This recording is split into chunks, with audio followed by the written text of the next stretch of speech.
Hello, everyone. This is Vet Talk, and I'm your host, Sergeant Gonzalo Duran. I'd like to thank our executive producers, JM Empire Media and Vero G Productions.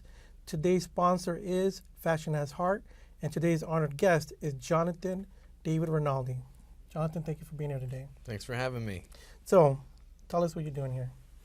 Well, I'm here because I am a candidate to run for Congress in District 14 against AOC. Now, prior to making this decision, what background do you have in politics? I was president of student government at City College in New York. I was the first architecture student to ever be president of student government. But with that being said, I never really had any political aspirations. I just felt like the conservative message needed to be expressed, and it needed to be expressed by somebody who was not afraid of, to go against the left, and not afraid to have my whole life exposed, and that's pretty much why I'm doing it. So what changed your dynamics to say, oh, let me jump into politics? Politics isn't something that's supposed to be a career. Politics isn't supposed to be something that you do to make money or to advance yourself. Politics is something that you're supposed to do out of necessity. It's, after going through, COVID and all of the things that we were exposed to, I felt like I had a duty to stand up and to fight for the conservative message, because we've just been being taken advantage of for so long, and I've had enough. Okay, and what's your political club or party? What's the political party? Well, I'm a Republican and conservative endorsed candidate. I did run for city council in the 2023 election, but my stance is conservative Republican. My message is out of freedom, and it's just against the left. Well, the only reason I asked the way I did is because a lot of people, when they hear conservatism, they automatically think Republican, like the general aspect of it, where a lot of people forget that there's certain places that have conservative as a party itself. So just trying to separate those dynamics. With that being said, your endorsement so far, what are your endorsements right now? Because you're running for Congressional District 14 against AOC, and for if you're part of the establishment or et cetera, where do you stand with your endorsements? Well, that's an interesting question, right? Because I am looking to get endorsements. I've been a little bit of an activist. I'm not as polished as these career politicians, so there might be a little bit wary of me right now, because it's not about the individual. It's not about you don't own the seat. It's the people's seat. My only concern is the truth. My only concern is the message. I don't care who stands in front of it. I'm going to go after, because I care about the country. I care about the future of my children. I'm not looking to play games. I'm not looking to sign deals. I'm just looking to stand up for the principles of our nation, and just to look out for us. And what work have you done? You said you're an activist. What have you done in the past? Right. So basically, it all started with the migrant issue. Because as far as I'm concerned, the migrant issue is a human trafficking issue. I'm not against families. I'm not against immigration. My family is immigrants. My ex-wife is an immigrant. It doesn't matter. That's not what it's about. It's a human trafficking issue. Through the coyotes, through the contracts, through the prostitution, through the drugs, through just what's been going on. So I had my first rally at the Q Motor Inn in my district for District 24 for City Council.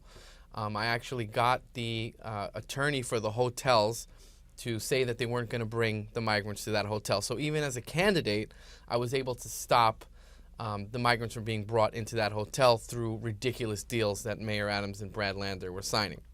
I also, the administrative process, which is extremely important for citizens to know their power, to redress our grievances and get our information. I was doing a lot of First Amendment audits and getting FOIL requests. I was able to get a lot of the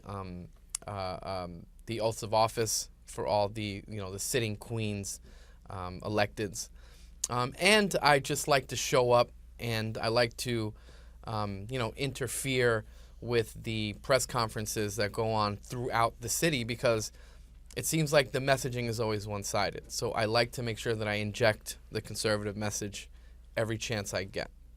Well, I like that word you use, interfere.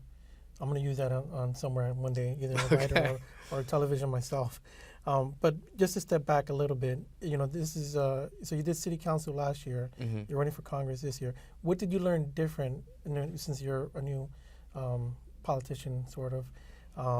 What would you say you learned in the last year running into the political game? Well, I'll tell you that the most important thing is raising money.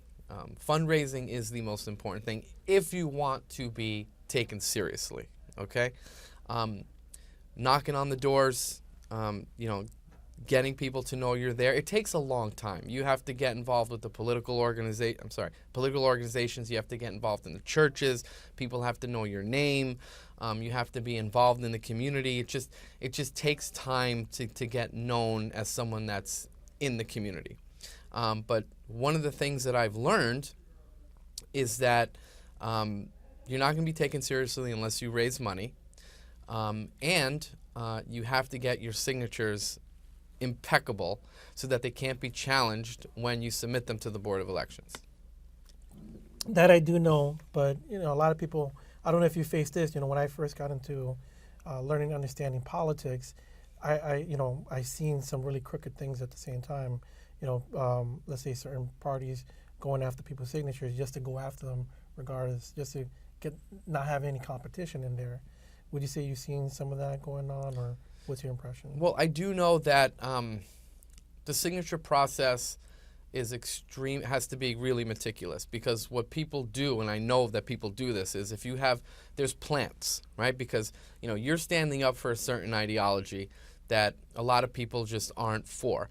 So there are plants that may work with you and help you get signatures, but they'll do fraudulent signatures so that when you submit them to the Board of Elections, they'll be like, oh, this doesn't work, and then they'll try to, put your name. That's why you don't witness your own petitions. That's why you try not to have all your signatures on one petition. You try to spread them out. So if there's a problem with a sheet, they'll throw out a sheet, 1 or 2 signatures, but they won't throw out 10 or everything. So you have to do the little nuances to just protect yourself. Because if you witness your own petition and there's a big problem, then they can say that you're being fraudulent and they can throw you off the ballot just as an individual. So you have to really protect yourself against the machine. I mean, we're up against the machine, right? And I've seen, for investigating journalism, I've seen some really horrendous things going on. Let's say like incumbents having people that are not registered to vote signing on the bottom as a verifier. Right there, you would think that something like that wouldn't happen, but it goes on regularly. These are, and then on top of that, voter suppression is one of the things that we as, let's say, voters would not want to see. But, you talked about earlier the immigration. What do you think about the situation where immigrants are getting possibly the opportunity to start voting in local elections? Well, it's 100% about voting, and I know that it is because they have the absentee ballot applications. There's, number 6 and number 7 on the absentee ballot application. You can sign. As a candidate, I could have done this. I could have harvested thousands of votes. So you sign number 6, and then I go and I take the ballot from the Board of Elections. And then number 7 means that I can drop off the ballot at the Board of Elections. But when you do that, you give up your right to vote in person. Now, if you show up and vote in person, you have to sign an affidavit. So technically you don't, but nobody knows how to sign an affidavit. But then with the mail-in ballots, which is something else, there is no signature verification. So when it was my turn to cast my vote, I went to the Board of Elections on the first day just to submit an absentee ballot application, and I signed an X. Okay, they came out, they told me, why don't you sign a resemblance of a signature? I was like, well, how do you know what my signature is? So 100% the migrants that are here to vote. I was one of the first people to be at Creedmoor, the Herc site that was being built. I showed up there. I walked around. I tried to let the people know that they were coming. I even went there with the sitting congressman at the time. They wouldn't let the sitting congressman in there. But what they did say was that all the work authorization paperwork for every person that goes into that Herc site is signed and ready to go. Now, that work authorization is going to be transferred into the ability to work and the ability to vote. So it's a very dangerous situation because there's no way to, we need one-day voting, we need paper ballots, or else our country is finished. For this show particularly, I mean, we don't try to pick any sides, but one thing that you mentioned, if you're getting everything given to you for free, obviously you might be a little bit sequestered on one side. That's something very dangerous that I as veterans fighting for freedom, the ability for people to vote, et cetera, that's what our patriotism is all about. So that's always rubbed me a little bit funny. And just, for the audience, if they don't know, the reason why you said the signature is so important and has to be meticulous, let's say when you're petitioning out there, that's you going out and trying to get people's signature to have you as on the ballot and voting for them. If they could be in a rush, maybe they don't want to step outside. Maybe they'll just scribble something. And now if it doesn't look the same as what it is in the Board of Election, then boom, they can, that's a reason to knock off a name. If it's somebody like the verifier, then that could damage the whole sheet right there. And so when you're not endorsed by the party, you don't have to be endorsed by the party. However, when you're endorsed by the party, you're going to have, you're going to be on your petition, you're going to have a number of people, Senate, Congress, just whatever position is available. So everyone is going out to get signatures together. So, in reality, you might get yourself, 1,000 signatures, but because your name is on the other petitions with the other people are getting, you actually have a whole bunch. Now, as the party, they're not going to go after the party because then they'll knock everybody off the ballot and then there'll be no candidates for the party. But when you aren't endorsed and you have to go and get your signatures by yourself, that's when you have to be meticulous because every signature counts. And it's not easy to get 1,200 signatures. It takes, if you're going door to door, you might get, 8 to 12 every 2 hours. It's really difficult. And you have to be registered. It have to be in the district. And then if they do challenge your signatures or your petitions, it's going to cost you about $10,000 to get an attorney to come to fight for those signatures. So it's a big racket, but you have to be really careful, and you have to get their address has to be clear, their name has to be clear, as much information as humanly possible. And, even if you do everything the right way, once again, somebody might try to do some offhand things to try to get you off, which is unfortunate. And if you're doing it all volunteer, that's one thing, but having to pay for individuals to help you petition, it's a whole different thing. You're trying to balance a campaign budget with all that going on. Once again, and those numbers, 10,000 is probably on the low scale, I assume. Yeah, and a lot of people, basically, when I said it's all about raising money, the reason is because everyone that's at the club meetings, they're there to get hired to go get signatures for you. Every club, has someone that's a printer that, they want you to give them money so they can print you the palm cards and the mailers and all that stuff. For city council, the mailers just for city council alone, it's about $40,000. Now, if you and that's a smaller district than Congress. So Congress, you're going to need about, anywhere from $60,000 to $100,000 just to send out mailers. So all of the postcards, the printing, all of that is big money. So you really need to raise the money, because if you don't, then again, nobody's going to want to help you. It's not really about the message. It's just about, getting a piece of the pie. Now, you have an advantage on a lot of people. Not only do you have a well-known name in the media, but also you have been doing a lot of activist work in the community, advocacy for different things, many different things. What are when AOC came into the fold, there was no outlet you could go for 6 months that didn't have her promoting her or something like that. Where do you see yourself at that level? Maybe some things that could benefit you, something that might hurt you, etc. Well, let's be real about AOC, okay?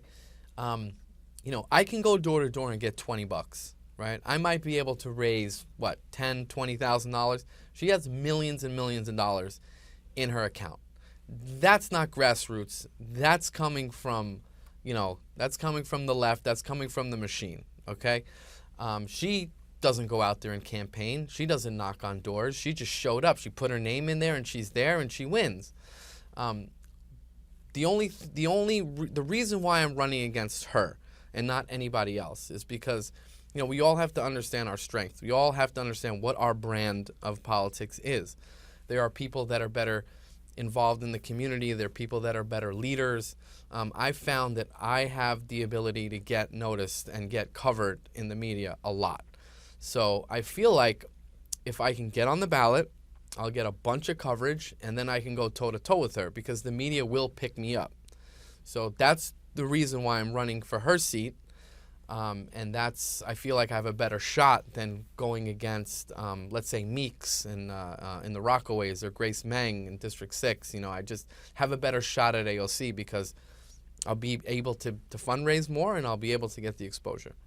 One thing that I like to know the viewers to know is that at the moment this is an election year. There are court positions. There's congressional and Senate availability for New York and New York State. Now if you see yourself in that position, you would say grassroots right now. Now you're going to go against AOC. Let's assume that the media is going to pick you up and you're going to go a little bit more. Where do you see yourself if everything works out and you win? What's one of the first things you're going to tackle?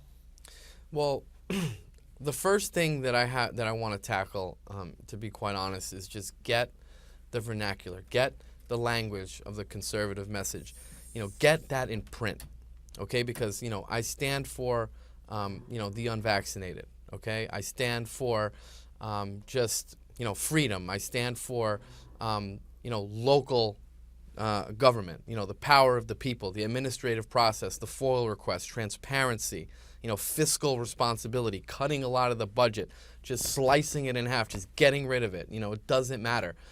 And one of the things that I've been able to do is just get that language in print and get it on media because there's so much censorship. Obviously, big pharma, big tech, these are all things that are really affecting us and our children.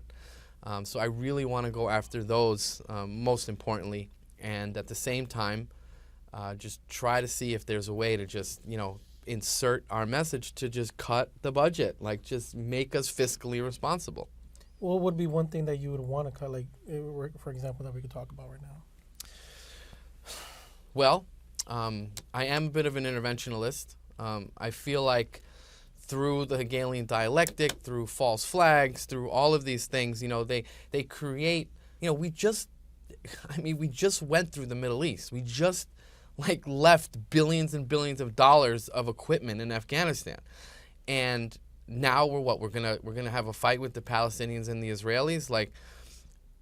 We have to understand these issues that are happening in the world are happening purposely to get us to fund the military-industrial complex and get us fighting with each other. There's no New York is dealing with congestion pricing. It's dealing with public housing shortages. The buildings are falling apart. So what do? They make us fight. They have the Palestinians versus the Israelis. That's all you see. People are fighting all over in the streets when in reality we need to be focusing on what's happening here. We have to focus on our country, our children, our money. Okay, we have migrants coming here getting everything for free. Our city is going to be bankrupt. Our country is going to be bankrupt. But no, let's go start a war and blow up the Middle East again. No, I'm not. That's not happening. So I don't want to put you on the spot, but out of these three options, this is what I look at when we talk about the Israeli-Palestinian situation going on. We have, we're sending them money. That's one thing. We're funding NATO, which is supposed to be our buffer between there and other, international incidents or issues going on in the world. And then we have a defense budget, that we, have one of the biggest ones. We have the biggest one in the world. Out of those three, which one would you try to cut first?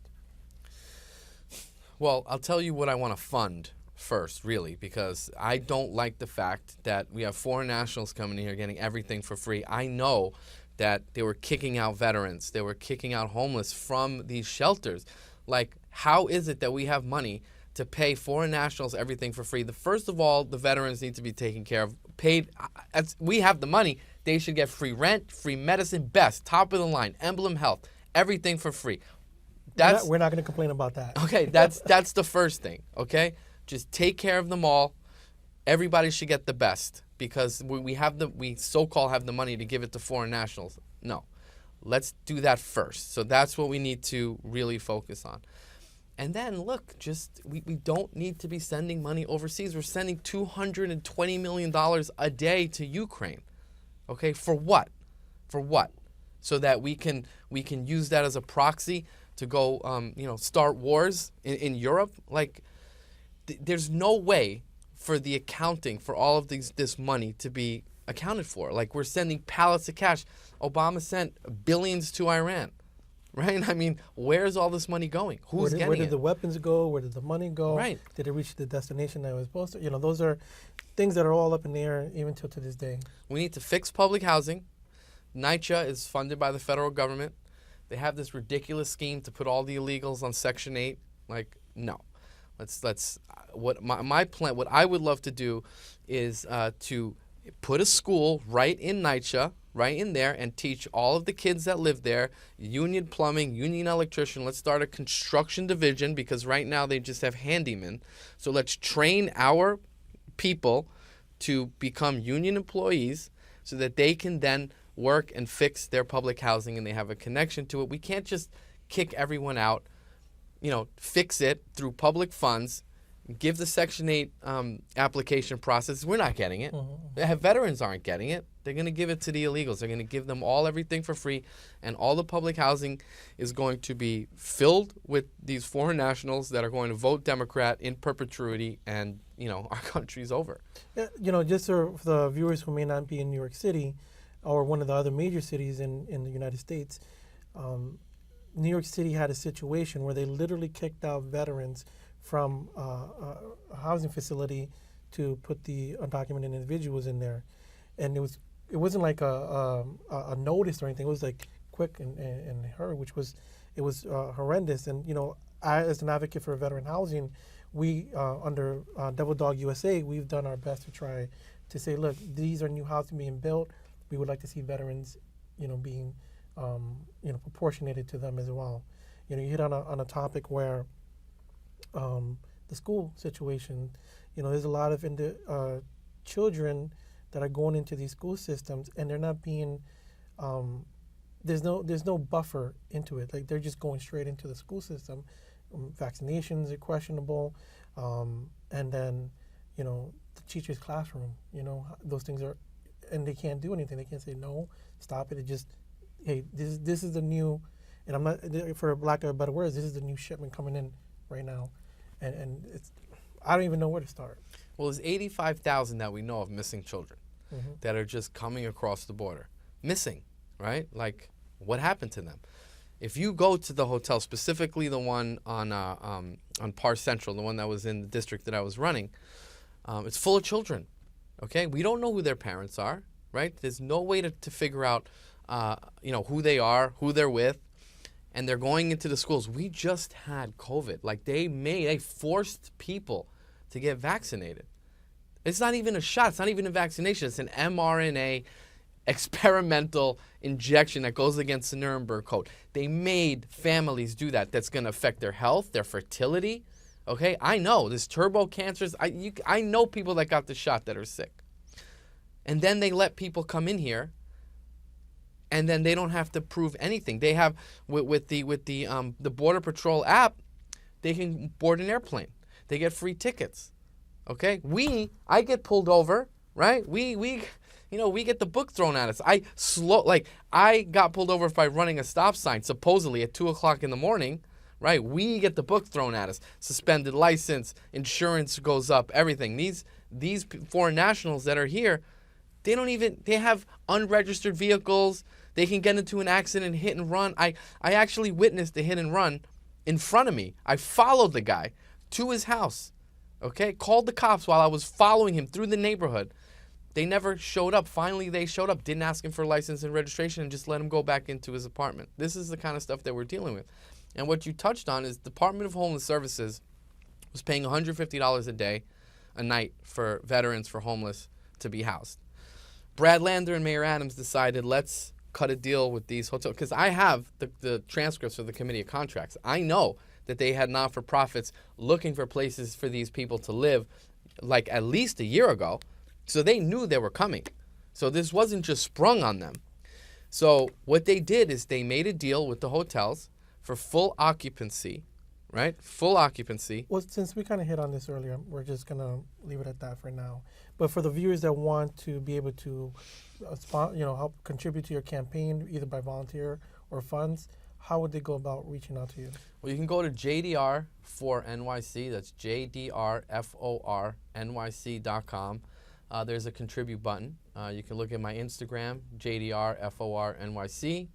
My TikTok, same thing. I just like to post a lot of the interactions that I have. I film everything. I go to press conferences. I go to rallies, and I do my best to show the interactions with law enforcement, with public officials, so that people understand their rights. People understand what the administrative process is and how they can address the government. All right, thank you, Jonathan, for that. And if you'd like to be a guest on Vet Talk, feel free to email us at ceo@devildogusainc.org. Until next time, as always, God bless America. God bless America, that's right.